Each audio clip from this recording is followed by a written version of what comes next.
గెలిచినాకంటే జగన్మోహన్ రెడ్డి గారు అంతు చూస్తాడంటే చంద్రబాబు నాయుడు అనే వ్యక్తి. మన జైలుకి వెళ్ళావు, 371 కోట్లు దోచుకు తిన్నావు. దోచుకు తిని అక్కడ బెయిల్ కోసం ఏం మాట్లాడావు? ఒక మాట చెప్పు చంద్రబాబు నాయుడు. నాకు ఆరోగ్యం బాగాదు, నా ఒంటి నిండా సర్వ రోగాలు ఉన్నాయి, లేని రోగం నాకు లేదు, చివరికి మొలలు కూడా బయటపడ్డాయి అని చెప్పి నువ్వు బెయిల్ తెచ్చుకున్నావు చంద్రబాబు నాయుడు. ఆయన అంట వీరుడు బయటకు వచ్చి బాబు భవిష్యత్తు అంట ఆయన షూరిటీ అని చెప్తా ఉన్నాడు. 10 మంది షూరిటీ ఉండి 100 మంది లాయర్లు పరిగెత్తే నీకు బెయిల్ వచ్చింది. రాజమండ్రి సెంట్రల్ నుంచి బయటకు వచ్చావు నువ్వు. నీదొక బతుకు. నీ రాజకీయ జీవితంలో, నీ చరిత్రలో నీతిగా ఈ పని చేశాను, నీతివంతమైన పాలన చేశాను, నీతిగా నేను గెలిచాను అని చెప్పే దాఖలాలు ఎక్కడైనా ఉన్నాయా? ఏనాడైనా?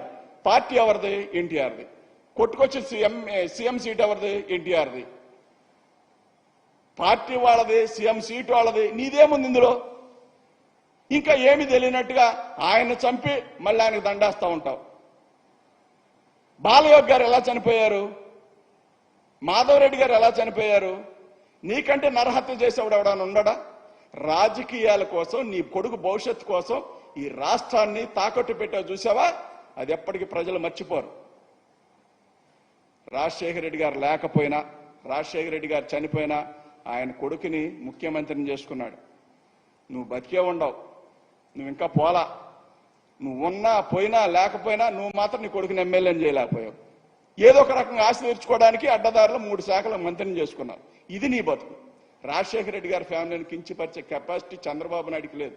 దయచేసి నేర్చుకోవాల్సిన అవసరం ఎంతైనా ఉంది చంద్రబాబు నాయుడికి. అదేవిధంగా రాజధాని విషయంలో మళ్ళీ చెప్తా ఉన్నా, చంద్రబాబు నాయుడు కావచ్చు, ఎవడైనా కావచ్చు, ఎవరితోనైనా నేను చర్చకు సిద్ధం. 24 గంటలు టైం ఇస్తా ఉన్నా.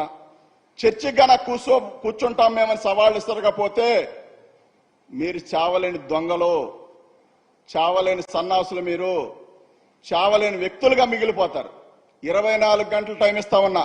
24 గంటల్లో రాజధానిలో పలానా